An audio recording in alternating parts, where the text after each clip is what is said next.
Assalamualaikum warahmatullahi wabarakatuh.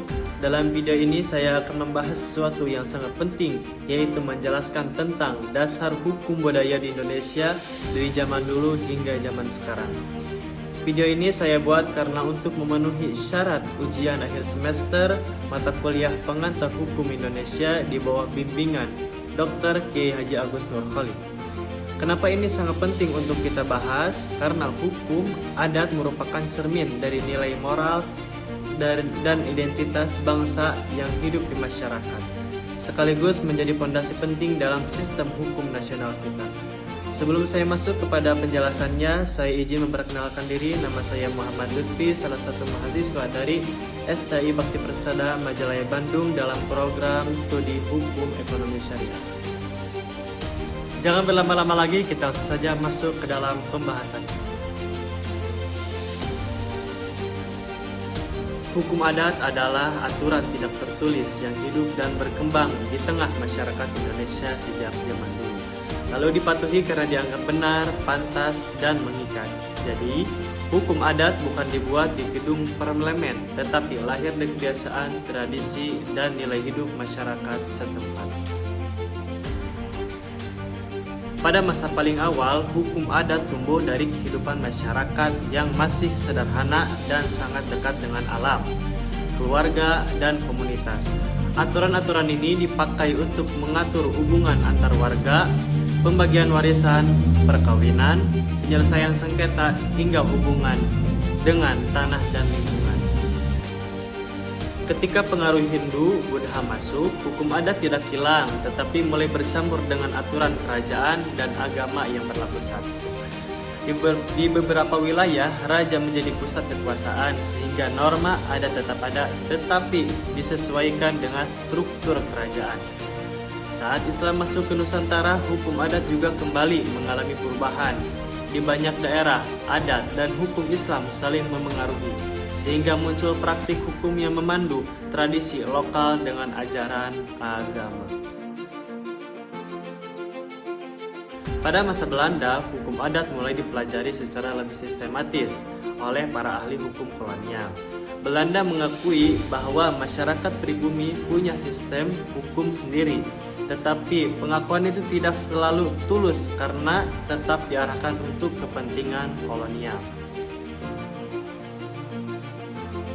Setelah Indonesia merdeka, hukum adat tetap diakui sebagai bagian dari kehidupan hukum nasional.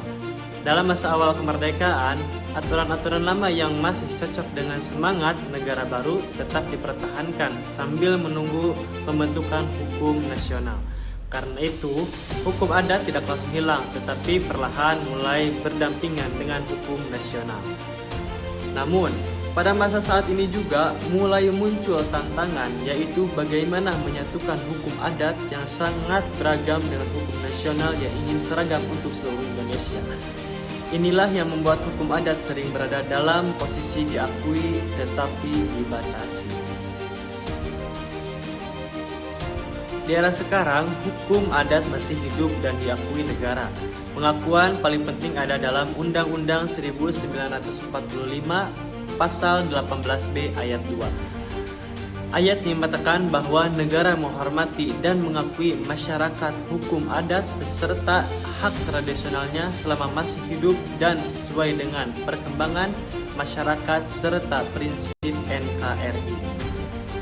Dalam praktik modern, hukum adat masih dipakai dalam beberapa bidang, seperti menyelesaikan sengketa sosial, pembagian warisan, perkawinan adat, pengelolaan tanah ulayat, dan aturan komunitas adat. Banyak masyarakat adat tetap menjadikan adat sebagai pedoman utama karena dianggap lebih dekat dengan identitas dan kebutuhan lokal mereka. Masalah utama hukum adat sekarang adalah benturan dengan hukum nasional dan kebajikan pembangunan.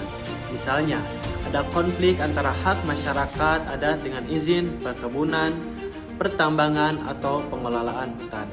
Selain itu, sebelum semua masyarakat adat punya perlindungan hukum yang kuat, sehingga pengakuan di atas kertas belum selalu sama dengan perlindungan di lapangan.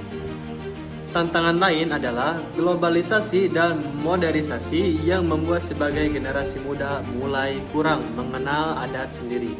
Kalau tidak dijaga, hukum adat bisa semakin lemah karena dianggap kalah praktis dibanding hukum negara.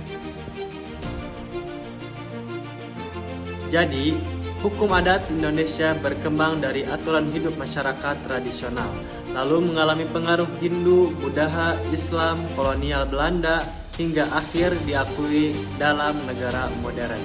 Di zaman sekarang, hukum adat masih penting tetapi harus terus disesuaikan dengan hukum nasional tanpa menghilangkan nilai dan identitas masyarakat adat. Sekian penjelasan dari saya, semoga penjelasan yang tadi saya sampaikan bermanfaat. Kalau ada yang belum jelas, tanyakan saja. Kalau ada yang belum selesai, selesaikan saja. Tapi kalau ada rasa, jangan hanya dipendam saja.